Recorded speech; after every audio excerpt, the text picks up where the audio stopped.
오늘 주시는 하나님의 말씀은 요한복음 제10장입니다. 요한복음 제10장 1절부터 5절까지 오늘 주어진 본문입니다. 우리 함께 읽도록 하죠. 요한복음 제10장 1절부터 5절 같이 읽겠습니다. 내가 진실로 진실로 너희에게 이르노니 문을 통하여 양의 우리에 들어가지 아니하고 다른 데로 넘어가는 자는 절도며 강도요 문으로 들어가는 이는 양의 목자라.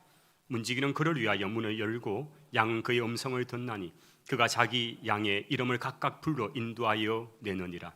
자기 양을 다 내놓은 후에 앞서가면 양들이 그의 음성을 아는 고로 따라오되 타인의 음성은 알지 못하는 고로 타인을 따르지 아니하고 도리어 도망하느니라. 아멘. 아멘. 할렐루야. 오늘 7월 마지막 주일인 25일입니다. 2부 예배 귀한 자리에 또 귀한 성도들이 함께 현장 예배에 참여하셨고 또 영상으로 예배에 참여하고 계시는 분들이 여러 가정 계시는데 주의 은혜가 동일하게 여러분 가정에도 함께 하시기를 바랍니다. 우리 좌우에 계신 분들과 한번 고백 인사합시다. 반갑습니다. 주님의 이름으로 환영합니다. 예, 반갑습니다. 예. 저희들이 요한복음의 말씀을 강론하면서 오늘 15번째 시간입니다. 오늘 이 10장에서는 우리 예수님께서 양과 목자의 그 관계를 통해 말씀을 하시는 내용인데요. 이스라엘 땅에는 유다 들판 이런 곳에서 양들을 방목을 합니다. 아침에 나갔다가 저녁에 들어오는 그런 경우보다는 몇 날 동안 야영을 하면서 양을 먹여야 될 때가 있습니다.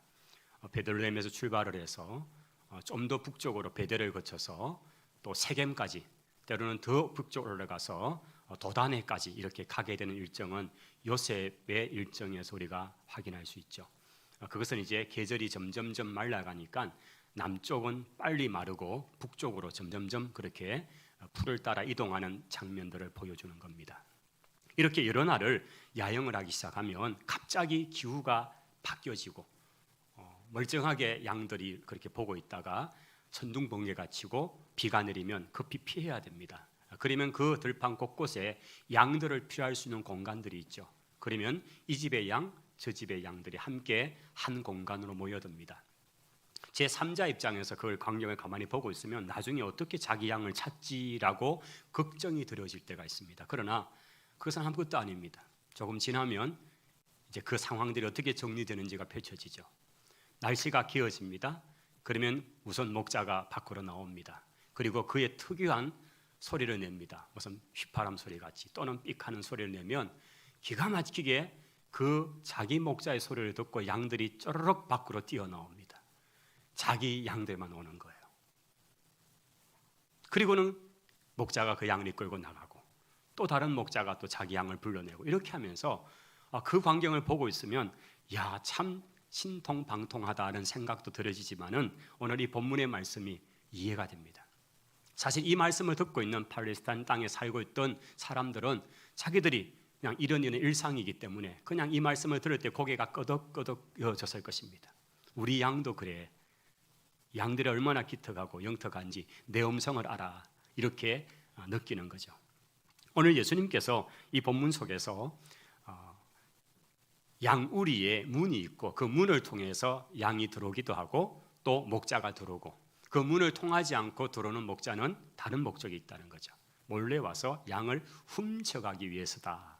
이 말씀을 하시면서 양은 목자의 음성을 알고 이런 그런 말씀하는 거죠. 오늘 저는 이 말씀 속에서 하나님의 음성을 우리가 어떻게 잘 분별할까? 우리 예수님께서 그리고 구약에서는 하나님께서 우리의 관계를 목자와 양의 관계로 그렇게 말씀하신 것들이 여러 군데 있죠. 오늘 본문도 친히 주님께서 목자와 양의 그 관계를 설명을 하십니다. 그러면 우리는 주님의 양들이죠. 그렇다면 우리의 주님 되시는 목자이신 그분의 음성을 우리는 잘 들어야 합니다. 어떻게 하나님의 음성을 잘 분별할 수 있을 것인가? 오늘 말씀은 여기에 이제 초점을 맞추겠습니다. 오늘 제목인데 한번 같이 따라 읽어 주십시오. 하나님의 음성을 분별하라. 어떻게 하나님 음성을 잘 분별할 수 있을까? 오늘 이 부분이에요. 사실 우리가 하나님의 음성을 듣기 원합니다. 일생을 살면서 신앙생활을 하면서 정말 하나님 음성이 내 귀에 들려서 누구야 하고 이런 음성을 들어보면 얼마나 좋겠는가. 이것은 우리 모두의 소원 아닙니까? 그 음성 한번 듣고 싶습니다. 아마 지금 80세가 넘으신 우리 권사님들도 고개를 끄덕이면서 진짜 말수나 말자야 어쨌든 자기 이름을 불러주면 참 좋겠다 이런 생각이 들어지거든요. 그런 여러분 하나님 음성이 여러분 귀에 들리던가요? 갑자기 갑분싸 이런 말이 나오죠. 사실 우리가 구약의 성경이나 신약에 기록된 성경 때까지는 하나님께서 직접 말씀하시는 시대였습니다. 그 직접 말씀하시면 우리의 감각기관인 귀를 통해서 주시는 말씀이기도 하고 또는 오감, 육감을 통해 하시는 말씀이기도 합니다. 우리의 어떤 그런 그분의 말씀이 너무나 신비로워서 단순히 청각 기능을 넘어서 우리 전 영혼이 반응할 수 있게끔 말씀하시는 것이 있을 겁니다. 그런데 이 성경의 기록이 완성된 시대, 즉 교회 시대라는 이 시대에는 하나님은 그렇게 우리에게 귀를 통해서 들려주는 말씀은 거의 없습니다. 대부분 어떻게 말씀할까요? 우리의 마음을 통해 하십니다. 왜 그럴까요? 우리 예수님께 이렇게 말씀하셨죠. 내가 가면 또 다른 보혜사를 너희에게 보내는데 그 보혜사가 바로 성령님이시다. 성령님이 사도행전 2장 오순절 마가다락방에 강림하십니다. 그리고 성령의 시대, 즉 교회 시대가 시작이 됩니다. 오늘 저희들은 교회 시대요 성령의 시대를 삽니다. 예수님을 믿을 때에 성령이 우리 속에 들어오십니다. 그리고 그 성령님이 우리 속에 들어오시는 그 좌소가 마음이죠. 그러므로 지금 우리 속에서 살아 역사하시는 성령님이 우리에게 들려주시는 그 음성은 귀가 아니라 마음으로 듣습니다.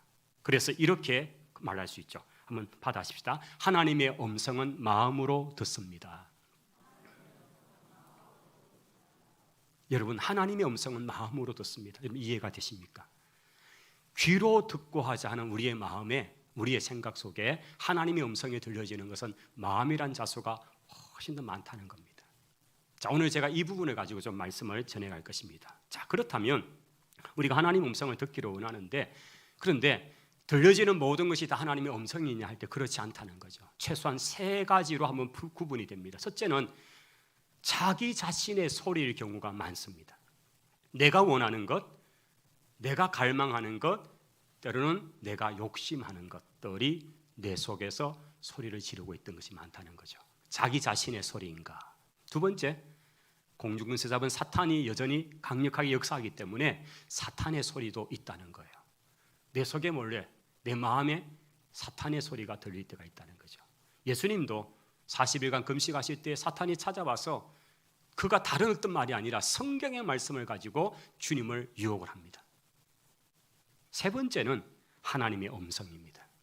그럼 우리에게 들리는 최소한 이 3가지, 자기 자신의 소리, 아니면 사탄의, 아니면 하나님의 음성, 바로 이 3가지 속에서 우리가 하나님 음성을 구별할 줄 알아야 된다는 거죠. 오늘은 바로 이 부분을 절실히 말씀을 나눌 텐데, 우리 성도 여러분께서 말씀을 잘 들으시면서 하나님의 음성을 분별해내는 우리 성도들이 다 되시기를 바랍니다. 자, 오늘 이것을 풀어가기 위해서 우리가 몸담고 있는 이 땅의 이야기를 먼저 좀 해야 합니다. 여러분 혹시 점 보셨습니까? 이때는 이제 목사 눈을 봐야 될지 안 봐야 될지 고민입니다. 피하면 들킨 것 같고, 그래서 봐야 될지 안 봐야 될지 이럴 때는 한 눈만 뜨고 보시면. 점은 우리 문화에 오랫동안 와 있었습니다. 점을 보고 궁합을 보고 이런데, 이런 생각을 하죠. 점을 보는 것과 그럼 뭐 교회에서 말하는 예언하는 것과 뭐가 다르냐? 우선 우리가 지금 이 땅에 살면서 가지는 이 점, 철학관, 사주팔자 이런 얘기는 그들이 가지고 있는 세계관이 있습니다. 자기의 사상, 철학을 세계관이라고 그렇게 정의를 하죠. 그러면 이런 유의 점쟁이라 할까요? 이런 철학관의 세계관, 이런 것들을 가지고 생각하는 사람들의 세계관이 있죠. 이 세계관은 한마디로 하면 결정된 세계관이라는 겁니다. 결정된 인생관이다. 사람이 태어나서 죽을 때까지 모든 것이 다 결정되어 있다는 거죠. 이걸 한마디로 운명이라고 말합니다. 여러분, 운명을 믿으세요? 예. 사실은 우리가 사는 이 문화는 전부 이 얘기입니다. 운명되어 있고 다 결정되어 있는 거다. 그래서 그대로 간다는 거예요. 근데 이게 우리 기독교 신앙과 약간 헷갈려가지고 하나님의 예정, 하나님의 작정대로 간다는 말이 이코로 모든 게 정해져 있다는 거, 이렇게 짬뽕이 되어버렸습니다. 근데 아니에요. 이걸 엄격하게 분리해야 합니다. 지금 세상이 말하는 결정된 운명론을 가진 세상의 사람들이 말하는 이것은 태어나면서 죽을 때까지 모든 것이 다 정해져 있기 때문에 그대로 가고 인간이 발부둥친다고 해결된 문제가 아니다고 말합니다. 근데 과연 그럴까요? 성경은 no, 아니다고 말합니다. 성경의 세계관은 전혀 그게 아닙니다. 여러분, 그 사주라는 단어를 들어보셨죠? 사주, 팔자. 이때는 또 모른 척 하시는 게 또 예의 같아서. 사주는요, 그 주자가 네 개의 집이란 뜻이고 네 개의 기둥이란 뜻이에요. 하늘천 따지 금오련 누르왕 지부 집주. 천자문에 이제 처음 나오는 문장이죠. 거기에 집주라는 단어, 이 사주거든요. 이 세계관 속에는 인생을 결정짓는 네 개의 집이 있다. 또는 네 개의 기둥이 있다는 거예요. 그게 뭔가 태어났던 해, 태어났던 월, 태어났던 일, 태어났던 시간. 그래서 연, 월, 일, 시 요 네 가지가 사주예요. 사실 이걸 잘 모르는 그리스도인들이 결혼할 때에 사주 단지를 보냅니다. 그래서 누구 몇 월 몇 년 몇 월 며칠 몇 시에 태어났다 이렇게 보내죠. 사실은 몰라서 그렇지만 이거는 이쪽 세계관의 하나의 그 중요한 거예요. 인생 그 사람을 결정짓는 네 가지 중요한 집이란 말이에요. 이들은 이렇게 생각하죠. 사람은 태어난 해와 월과 일과 시에 따라 운명이 결정되어 있기 때문에, 그래서 이번 해는 몇백 년 만에 돌아오는 백말해야, 이번에는 몇백 년 만에 돌아오는 흑돼지해야, 거기에 맞춰서 아이를 낳기 위해서 산부인과에 대기를 합니다. 정상적인 자연뿐만이 아니라 인공적인 방법을 통해서 그 시간, 가장 좋다는 그 시간에 맞춰서 아이를 출산을 시킵니다. 그래서 전국적으로 산부인과에 그 시간쯤 되어서 얼마나 많은 아이들이 동시에 나오는지 모릅니다. 이게 이 결정된 운명론에 따라서 아이를 연, 월, 일시를 맞춰내기 위해서죠. 그렇다면 이렇게 질문해 봅니다. 그렇다면 과연 그 사람이 그렇게 태어난 아이가 동시간대에 태어나는 아이가 운명이 같을까요? 여러분, 쌍둥이라도 다릅니다. 쌍둥이라도 달라, 그 인생이. 그 결정된 운명론이라는, 결정된 인간론이라는 사상 속에서 살아가니까 그걸 맞춰내고자 하는데 그게 흐를 수가 없다는 얘기예요. 성경은 절대 그렇게 말하고 있지 않습니다. 거기에 따라 가는 게 아니다고 말하고 있습니다. 그럼 성경은 어떤 세계관을 가지고 있습니까? 우리가 믿는 성경 세계관은 하나님은 끊임없이 우리에게 선택을 요구합니다. 여러분, 특별히 예언서 속에 예언자들의 메시지, 구약의 말씀들 속에서 보게 되면 그 말씀은 철저하게 우리에게 선택을 요구합니다. 여러분, 선택은 선택을 할 수 있는 사람의 어떤 그런 능력 또는 그렇게 할 수 있는 판단력, 이런 모든 것이 전제되어야 합니다. 여러분, 갓난아이가 태어났는데 엄마가 너 젖 먹을래, 이유식 할래 하고 아이를 놓고 두 개를 가지고 선택하라고 할까요? 그런 엄마가 어디 있습니까? 그 갓난아기는 사랑해서 그냥 가장 좋은 걸 주는 거예요. 그건 선택을 강요할 수 있는 게 아니에요. 그런데 나이가 장성한 아이를 놓고 아니잖아요. 그 아이에게 선택을 하죠. 하나님이 우리에게 자유의지를 통해서 우리에게는 끊임없이 선택을 하게 하십니다. 선지자들에게 이렇게 말씀하죠. 이 길은 하나님이 기뻐하는 길이고 이 길은 순종의 길인데 이 길은 힘들기도 할 거야. 그러나 이 길은 반드시 복을 받아. 그러나 이 길은 불순종의 길이요, 이 길은 하나님의 벌을 받게 돼. 그런데 우선 보기는 좋아. 이 선택의 길에서 끊임없이 이스라엘은 하나님이 싫어하는 쪽으로 가는 거예요. 인간의 타락된 본성이 그렇게 몰아가는 거예요. 이것이 이스라엘이 멸망한 이유입니다. 예언자들이 했던 말씀을 보십시오. 그들 속에 얼마나 수많은 말씀들 속에서 이것과 저것 중에 어느 것을 선택하느냐, 나는 여호와를 선택하고 여호와 하나님만 따르겠다고 하는 여호수아의 고백같이 많은 선지자들이 외쳤던 말씀처럼 순종의 길, 그러나 정작 이스라엘은 그 길을 따르지 않고 불순종의 길을 가고 있더라는 거예요. 이 이야기가 멸망의 이야기로까지 가는 이야기입니다. 우리 기독교의 세계관은 하나님은 우리를 인격적으로, 그리고 하나님의 형상을 따라 지은 우리에게 끊임없이 선택을 요구합니다. 때로는 우리는 그 선택에 실패를 합니다. 그러나 하나님께서는 그 선택의 실패 속에 다시금 주께로 돌아오고 할 때 그것을 또 새롭게 하면서 점점점 나은 쪽으로 가서 모든 것이 합력하여 선을 이루게 될 줄을 믿습니다. 이게 우리가 믿는 거예요. 여러분, 결정된 인생관처럼 모든 것이 날 때부터 죽을 때까지 정해졌기 때문에 운명에 매여서 산다, 이게 기독교 세계관이 절대 아니다는 이야기입니다. 그럼 오늘 또 우리가 부단히 그 선택의 기로에 서서 우리가 주님이 기뻐하는 그 선택을 따르는 믿음의 선택의 자리가 되기를 바랍니다. 이게 신앙의 길인 거죠. 오늘 또 우리는 그 선택을 해야 하는 것입니다. 자, 그렇다면 조금 더 실제적인 얘기를 이제 들어갑니다. 하나님의 음성을 어떻게 그럼 분별할 수 있는가? 기본적으로 우리 사는 세상의 세계관의 큰 두 싸움 얘기를 제가 말씀을 드렸습니다. 결정된 운명론이라는 결정된 인생관의 삶이 우리는 아니다. 우리는 하나님이 끊임없이 우리에게 선택을 요구하시고 우리는 그 능력이 있고, 그리고 그 선택은 철저하게 믿음을 따르고 말씀을 따라야 한다. 이것을 전제로 해서 이제 그러면 하나님의 음성을 분별하는 그 첫 번째 부분은, 하나님의 음성은 그 의조를 통해서 알 수가 있어요. 의조라는 것이 영어에서는 톤이라는 단어를 쓰는데요. 여러분, 엄마가 잔뜩 벼르다가 한 말을 하죠. 너 이러면요, 그 의조를 보면 아이가 알아채야 됩니다. 지금 어떤 상황인지. 야, 이제 곧 뭔가 번개가 치겠다, 알잖아요. 그 의조가 있죠. 하나님이 우리에게 하실 때 그 말씀에 의조가 있습니다. 1절의 말씀 한번 볼까요? 내가 진실로 너희에게 이르노니 문을 통하여 양이 우리에 들어가지 아니하고 다른 데로 넘어가는 자는 절도며 강도라라고 말씀합니다. 여러분, 그 땅에 우리가 이렇게 돌로 쌓여진 그런 우리가 제주도에서 볼 수 있는 그런 그 돌담 같이요. 그리고는 문이 하나가 있습니다. 이렇게 나무를 이렇게 두 개를 세우는 문입니다. 그리고 목자들은 주로 그 문 앞에서 지키면서 잠을 청합니다.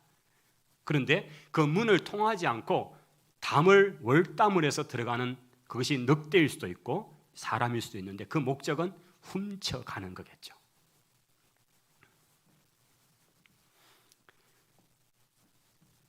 문으로 들어가는 양의 목자요, 문지기는 그를 위해서 문을 열고 양은 그의 음성을 듣는데 그가 자기 양의 이름을 각각 불러 인도하여 낸다라고 그렇게 이어지는 말씀이 나타납니다. 여러분, 여기에 그 땅의 목자와 양의 아주 친밀한 관계를 잘 설명합니다. 양들이 수십 마리가 넘고 해도요, 그 양들이 각자 이름이 있습니다. 1번, 2번 이게 아니고 각자 이름이 있어요. 그리고 그 이름을 부르면 양들이 그 이름에, 자기 이름에 반응을 합니다. 그리고 목자가 내는 그 소리에 하면 멈추는 줄 알고, 뭔가 좀 이렇게 다급한 말을 하면 자기를 제지하는 줄을 아는 거예요. 우리가 애완견을 길러봐도 그 애완견이 눈치 백단이잖아요. 지금 주인의 상태가 어떤지 대판에 그 의족 톤을 통해 안다고요.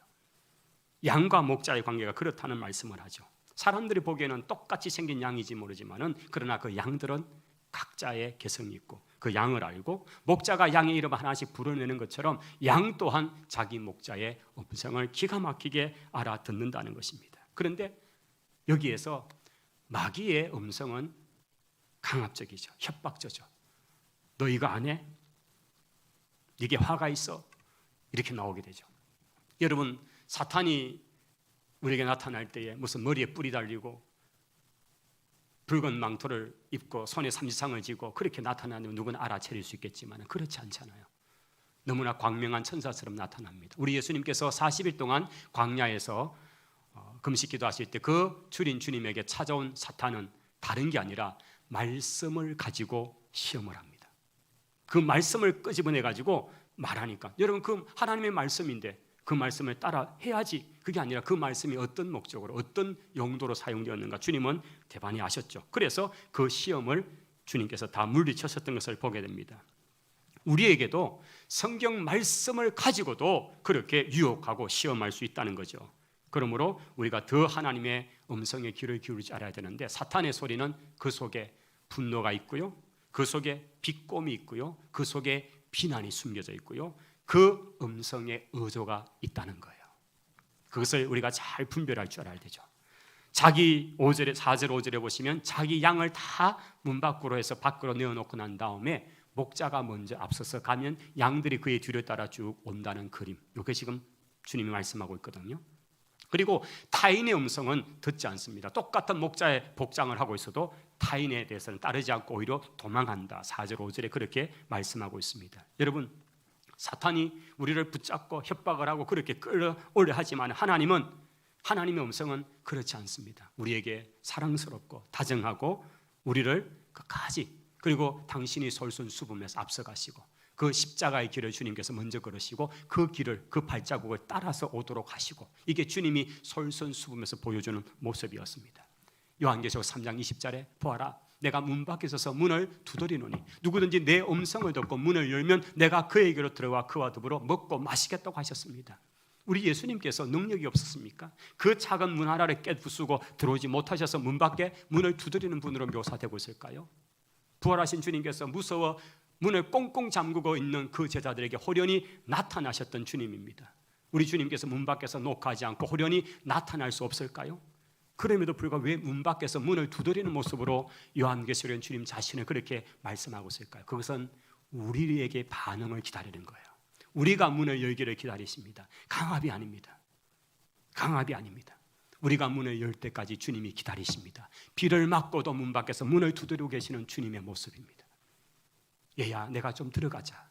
네가 마음의 문을 열고 나를 맞아주지 않겠니? 이것이 성령님이, 하나님이 하시는 지금의 역사의 모습입니다. 우리가 그분을 끝까지 거절하고 문을 꼭 닫고 있으면 그분은 언제까지나 문 밖에서 비를 맞고 계시는 모습으로 계신 거예요. 이게 바로 자유의지고, 우리가 자발적으로, 의지적으로 결단해서 우리의 마음을 열기를 원하시는 바로 그 주님의 모습인 거예요. 성도 여러분, 그 주님의 민감하시고 그 성령의 음성에 민감하여서 우리의 인생의 문을 두드리시는 그분에게 문을 활짝 열어주시기를 바랍니다. 우리가 기도할 때에, 말씀을 들을 때에 들었던 것들이 기도할 때 생각이 나요. 요즘 같으면 금요 성령 집회를 하는데 여러분, 찬양단이 필요합니다. 영상하는 팀이 얼마나 지금 손길이 필요합니다. 이런 분들이 필요합니다. 이런 얘기를 들었어요. 듣고 나면 약간 마음이 이러다가 이제 집에 가면요, 그때부터 안식이 옵니다. 평안이 옵니다. 안 해야지. 결단을 내립니다. 근데 또 기도의 시간에 딱 되니까 세상에 왜 그 말이 또 떠오르는지. 여러분, 이럴 때 자기의 소리일까요? 사탄의 소리일까요? 하나님의 음성일까요? 1, 2, 3번 몇 번 같아요? 3번일 가능성이 크겠죠? 대답을 하면 또 딱 이렇게 깰 것 같아서. 근데 감사합니다. 제가 지난주, 이번 주 이렇게 하면서 저도 예배 마치고 또 주차장에 서서 얘기하면서 결국 오늘 이 말씀에 반응한 분들이 있어가지고 결국은 이제 코를 깼습니다. 금요 찬양하겠다고, 또 우리 엄집사님 영상에 참여하겠다고. 할렐루야, 감사합니다. 그런 분들이 생겨나서 감사합니다. 하나님의 음성에 반응하는 거예요. 아, 내가 이 일을 해야지. 내가 이렇게 또 어디로 가서 사역에 내가 가야지. 지금은 뭐 해외 갈 수 없지만 그런 부름 앞에 내가 단기 선교를 가야지. 또는 이런 팀 저런 팀 새벽봉사단 이런 것에 부름 앞에 내가 가야지. 이런 마음들을 하나님께서 우리 가운데 주시는 거죠. 이게 하나님의 음성이죠. 자, 두 번째 하나님의 음성은 어떻게 우리가 들을 수 있는가? 내용을 보면 알 수 있습니다. 여러분, 성경은 하나님의 말씀입니다. 알래요? 아멘. 성경은 하나님의 말씀입니다. 그러면 하나님의 음성이 하나님의 말씀인 성경과 다를까요? 이건 천부당 맞는 얘기예요. 이게 다르다면 말이 안 됩니다. 여러분, 무슨 기도를 많이 하고 은혜를 받았다는데 그가 내리는 결정이나 한 그 음성이 도무지 성경의 말씀과 위배된다면 그것은 다시 생각해야 합니다. 그렇게 들려지는 음성은 하나님의 음성이 아닐 가능성이 더 큰 겁니다. 이 성경은 하나님의 말씀인데 하나님의 음성은 철저하게 이 말씀과 맥을 같이 갈 수밖에 없습니다.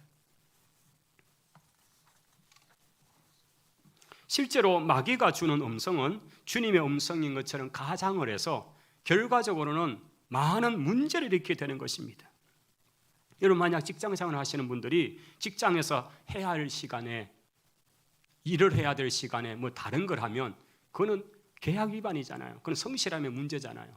여러분, 휴식 시간이나 자기가 자기 개인적으로 쓸 수 있는 그런 시간이 주어진 시간 안에서 성경책을 읽는다든지 뭔가 어떤 일을 할 때는 그거는 자유잖아요. 괜찮죠. 그러나 업무 시간에 이거는 하나님이 기뻐하는 일이다, 내가 이 시간에 성경 열심히 봐야지 한다면 그거는 하나님이 기뻐할까요? 아니잖아요.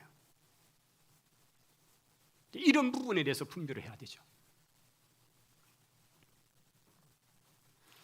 목적을 위해서 수단 방법을 어떤 형태로 사용해서라도 정당할 수 있다는, 이것은 굉장히 위험한 사상이죠. 하나님은 그렇게 하지 않습니다. 하나님은 우리에게 하시는 그 말씀이 네가 네 주인에게 나를 섬기듯이 너 주인에게 해라.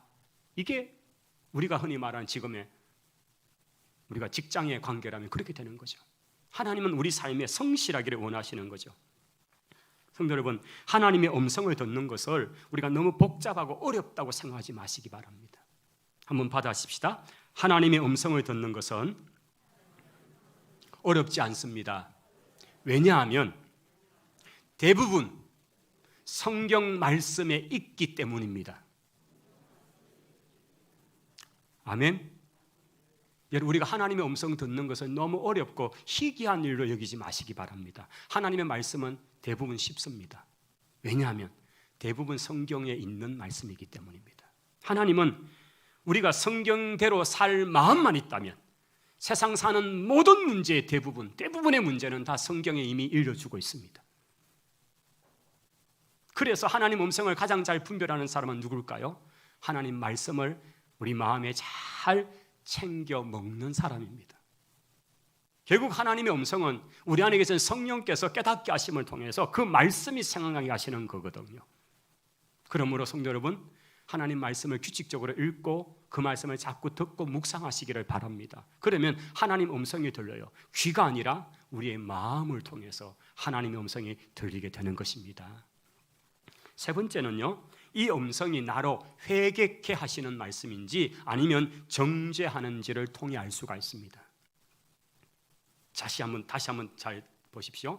하나님의 음성인지 아닌지는 이 말씀이 내게 회개를 요구하는 것인지 아니면 나를 정죄하는 것인지를 따라 하나님의 음성일 수도 있고 아닐 수도 있다는 거예요. 여러분, 사탄의 음성은 우리를 정죄합니다. 심판합니다. 저주합니다. 네가 20년간 신앙생활을 해서 30년간 교회를 다녀서 그런데 네가 왜 이 모양이냐.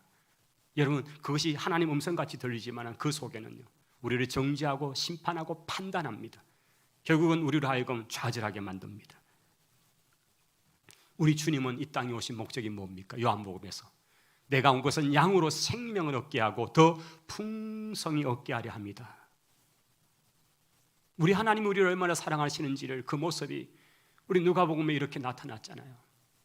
100마리의 양이 있었는데 그 100마리를 이제 다 집으로 우리로 들으는 그 시간에 한 마리가 농땡이를 칩니다. 어디로 도망가 버렸습니다. 찾아도 보이지가 않습니다. 99마리 양을 다 안전한 곳에 두고 목자는 그 한 마리 양 농땡이 치고 도망가고 자기 마음대로 가서 낭떠러리에 처박혀 있는 그 한 마리 양을 찾고자 애타게 다닙니다. 그리고 마침내 그 양을 발견합니다. 그 양을 어떻게 할까요? 해도록을 할까요? 봤다고 막 얼굴을 막 때릴까요? 아니잖아요. 그 양을 어깨에 맵니다. 그리고 양을 찾은 기쁨, 그 기쁨 가운데 즐거워서 걸어오는 모습을 하나님 아버지의 마음으로 묘사를 해놓았습니다. 이게 하나님 마음입니다. 하나님은 우리가 잘못할 때, 극교로 갈 때에 때로는 매를 대지만은 그러나 그가 돌아오기를 바라고 돌아오면 그 돌아온 심령을 향해 얼마나 기뻐하고 즐거워하는지, 이게 아버지의 마음인 것입니다. 하나님은 우리가 회개하고 돌아오기를 기다리시는 분이십니다. 그런데 사탄은 우리 속에 교묘하게 그 상황을 가지고 정죄를 해대고 우리로 하여금 하나님의 사랑에서 멀어지게 만드는 목적으로 끊임없이 우리에게 심판하고 판단하고 정죄를 해가는 것입니다. 이게 사탄의 음성인 거예요. 여러분, 하나님 음성을 분별하시기를 바랍니다. 하나님의 음성은 우리 가운데 찾아오셔서 평안을 주시고 위로를 주시고 궁극적으로 그분과 더 친밀한 관계로 만들어가는 게 목적이지 하나님과 떨어지고 구별되게 만드는 것이 아니라는 것입니다. 로마서 8장에 보면 하나님께서 택하신 사람들을 누가 고발하리요? 누가 정죄하리요? 어렵다 하시는 분은 하나님 한 분이신데 감히 누가 우리를 정죄할 수 있겠느냐? 그리스도께서 우리를 대신하여 죽으셨지만 오히려 살려내시고 하나님의 보좌 오른편에 계시면서 우리를 위하여 대신 간구하시는 분이 바로 그분이시다. 바울은 그렇게 외치면서 누가 우리를 정죄할 수 있냐고, 하나님이 우리를 그리스도 안에서 택하시고 우리를 구원하심으로써 그 사랑은 우리 가운데 확증해 주셨다고 하면서 그 하나님의 사랑 얘기입니다. 여러분, 실제적으로 우리는 형편이 없습니다. 우리는 죄인입니다. 그런데 우리를 대신하여 십자가 죽으시고 제 형벌을 받으신 주님, 십자가에서 그 핏값으로 우리를 사신 예수 그리스도, 그분 안에서 우리가 오늘 이렇게 있는 것입니다. 하나님은 오늘 우리를 끝까지 사랑하십니다. 끝까지 사랑하십니다. 바로 그 사랑, 그 하나님의 한없는 은혜 앞에 오늘도 저희들이 선주를 믿습니다. 사탄은 정죄합니다. 심판합니다. 그분과 멀어지고 너는 죄인이야 계속 비난하고 깎아내리고 넘어지게 하고 무너뜨리게 하는 것이 사탄이 하는 일입니다. 그러므로 여러분, 하나님의 음성, 사탄의 소리에 우리가 잘 분별하면서 결국 하나님의 음성에 귀를 기울이고 하나님의 음성을 분별할 수 있는, 그래서 그 음성이 오늘 또 내게 오듯 나를 살려내고 내게 용서를 주고 내게 한없는 사랑을 말씀하시는 그 사랑 앞에 서게 되는 우리 모두가 될 수 있기를 주님 이름으로 축원합니다. 기도하십시다. 하나님, 우리는 참으로 어리석고 무지합니다. 그러나 우리에게 찾아오시고 끊임없이 말씀하시는 주의 음성이 우리에게 있음을 감사합니다. 저희들이 하나님의 음성을 잘 분별하여서 세상의 말에 따라가지 않고 하나님 음성을 우리가 너무나 잘 분별하여 들을 수 있는 우리 성도들 한 사람 한 사람 되도록 은혜를 베풀어 주시고, 무엇보다 하나님의 말씀이 우리 속에 있으므로 그 마음에 하나님의 음성이 잘 들려지는 저희들이 되게 하옵소서. 예수님 이름으로 기도하옵나이다. 아멘. 우리 찬송